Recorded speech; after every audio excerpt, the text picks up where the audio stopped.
Toujours vivant, toujours debout. Bonsoir, bienvenue Yoyout dans cette nouvelle vidéo du jeudi ou lundi ou je ne sais pas quel jour tu es. Qui es-tu vendredi? Avez-vous déjà vu cet incroyable film Get Out? Si c'est pas le cas, faut aller le voir, c'est un impératif. Il est juste fou, c'est un de mes préférés du genre et encore. Quel genre c'est ce film? Il a inventé un nouveau genre. Sans parler du cliffhanger final. Allez le voir, allez le voir. Allez le voir, 3 fois d'affilée. Le pitch de base est très simple. Chris et Rose sont en couple depuis quelques mois, très amoureux l'un de l'autre, tout se passe à merveille. Il est donc venu le temps des cathédrales. Non, pas le mariage, un petit peu avant ça. Je veux parler de l'étape d'avant, c'est-à-dire la rencontre des beaux-parents. Les deux tourtereaux s'en vont donc passer le week-end chez les parents de Rose. Petite question que se pose Chris, tout naturellement. Est-ce que tu leur as dit que j'étais... danseur? Est-ce que tu leur as dit que j'étais noir? On est dans une région où le passé a tendance à pas mal s'accrocher, donc oui, être noir peut poser problème pour certains blancs. La question est donc toute légitime. Est-ce que ça va bien se passer, quoi? Parce que c'est pas juste un rendez-vous de 2-3 heures, on passe le week-end là-bas. Elle dit que oui, tout va bien se passer, ils sont ouverts d'esprit, y a pas de problème.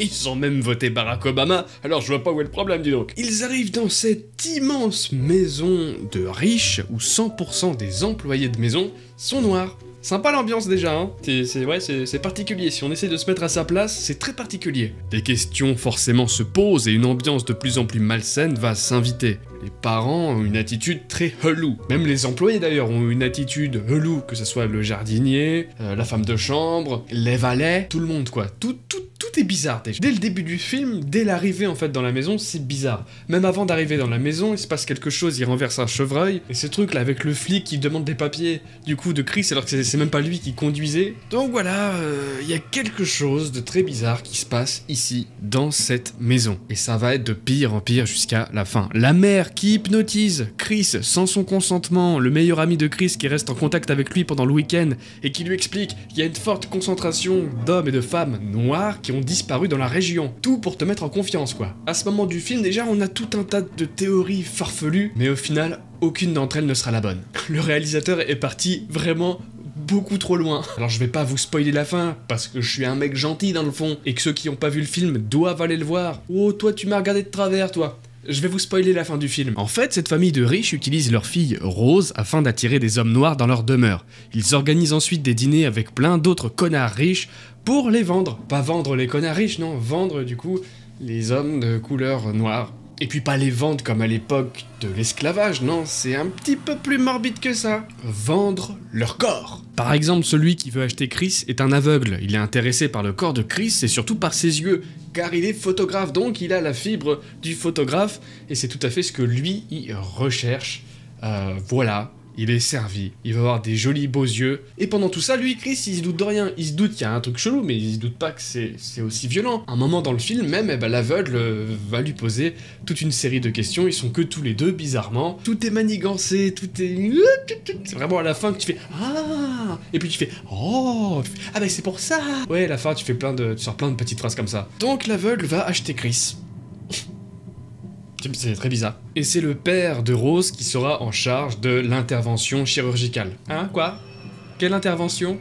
Ah, c'est le moment où il faut que je dise, d'accord. Et ben, il va greffer le cerveau de Chris dans le cerveau de l'homme aveugle. Donc l'homme aveugle, en gros, sa conscience résidera dans le corps de Chris, qui, lui, ne sera plus qu'un spectateur impuissant et incapable de quoi que ce soit. Heureusement, il arrive à s'échapper et tuer tout le monde avant de retrouver son meilleur ami, complètement barré, ce film, c'est génial. Mais avant tout ça, il y a tout de même cette scène horrible, où là, je pense, comme Chris, le spectateur se rend vraiment compte à quel point il est dans la merde, seul, c'est quand il se rend compte que Rose fait partie de tout ce merdier, en fait, jusqu'au bout, t'as Rose qui fait « Mais qu'est-ce qui se passe? Je comprends pas. Vite, on part. » Oui, prends les clés. D'accord, on part, mais prends les clés, on va dans la voiture, on se casse. Allez. Il s'agirait de se speeder un petit peu le bouc, là, s'il te plaît. Le bouc, oui, tu te speed le bouc, Rose. Le bouquet de Rose. Donc oui, cette scène horrible où Chris se rend compte que Rose est dans le coup, et surtout à quel point il est en danger. Les clés de la voiture, Rose. Tu sais bien que tu les auras pas, mon amour. Bon, du coup, il est temps de poser la fameuse question que je pose à chaque vidéo de cette série. Savez-vous que Get Out a été inspiré par quelque chose de réel? Dans notre monde, oui, à nous, ouais. Ah, ça te fait bugger, hein, rien que d'y penser, hein? Hein, ça te fait même un peu peur, je suis sûr. Bon, d'habitude, dans cette série de vidéos, la réalité est encore pire que le film. Là, heureusement, c'est pas le cas. C'est peut-être une des rares fois où c'est pas le cas. L'inspiration, en tout cas, a été tellement forte que sans ce quelque chose, le film ne serait tout simplement pas sorti. Ou du moins, il aurait une tête tout à fait différente. Allez, j'ai fait assez durer le suspense, je pense que c'est le moment de le dire. Mesdames et messieurs, le film Get Out a été purement inspiré par Eddie Murphy. Ouais, je sais, il y en a plein qui pensent que je viens de dire une blague, mais non, en fait, c'est vraiment Eddie Murphy qui a inspiré Get Out. Alors plus précisément, un sketch d'Eddie Murphy, tiré de son spectacle Delirious, sorti en 1983. Dans ce sketch, Eddie Murphy parle de la différence des réactions et comportements entre une famille noire et une famille blanche dans une belle et grande maison hantée. Là où la famille blanche va réussir à vivre et rester paisiblement dans le lieu, le personnage d'Eddie Murphy ne va pas se faire prier très longtemps et va immédiatement obéir à l'ordre du fantôme qui lui dit « Get out ».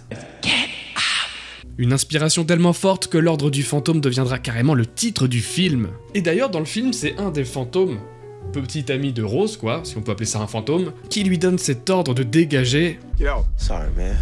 Get out! Yo! Dans le film, la maison n'est pas hantée par des spectres, mais par les victimes de la famille. C'est un peu comme des fantômes, hein, c'est comme une maison hantée, ils vivent encore bien cachés derrière la conscience de leur nouveau propriétaire. La seule manière de les faire revenir à la vie, ne serait-ce que quelques secondes, c'est en utilisant un flash d'appareil photo ou de téléphone. D'ailleurs, ce personnage-là, habillé comme ça, avec sa veste et son chapeau, il est ultra important dans le film parce que c'est un des rares gros indices qui peut te faire penser éventuellement à ce qui se passe vraiment ici. Il a les manières de parler d'une personne âgée, un comportement d'une personne âgée. Ce n'est vraiment que lorsque Chris le prend en photo qu'il revient lui assez longtemps pour lui délivrer ce précieux conseil. Get out. Sorry, man. Donc non, cette fois-ci, l'histoire vraie n'est pas un fait divers morbide. C'est bien de temps en temps quand même de trouver des films qui ont puisé leur inspiration dans quelque chose d'un petit peu plus festif. Là, voilà, c'était un sketch d'Eddie Murphy, tout simplement. Ça a donné l'idée au réalisateur Jordan Peele. Pilé, hein, Peele, on va l'appeler Peele. This is the Peele of the télécommande. Donc voilà, j'espère que l'anecdote vous a tout de même amusé. Moi, ça m'a permis de vous parler d'un film que j'aime tant. Je vous conseille le deuxième film de ce réalisateur, hein, Jordan Peele, qui se nomme Us. Il est encore plus barré et tout aussi jouissif. J'attends avec impatience son troisième long métrage, qui s'appellera, je crois, Nope. Le trailer donne vachement envie, je pense que ça va être un truc aussi sombre et barré que les deux premiers films. Donc, il n'y a plus qu'à attendre, j'espère qu'il sortira cette année. En attendant, je vous dis à très bientôt pour une prochaine vidéo. Si vous avez des idées de films tirés d'histoires vraies que vous voulez que je traite dans cette série, n'hésitez pas, toujours pareil, en commentaire. Commentaires que je lis à chaque fois. Avant de se retrouver pour une prochaine vidéo, on peut se parler en live sur la chaîne L'Honneur part en live, lien en description. Je vous y attends, ça permettra d'échanger de ce film, de mes enquêtes paranormales ou d'autres choses en direct live, c'est le principe du direct quoi en fait. En attendant, portez-vous bien, à très bientôt Yoyout.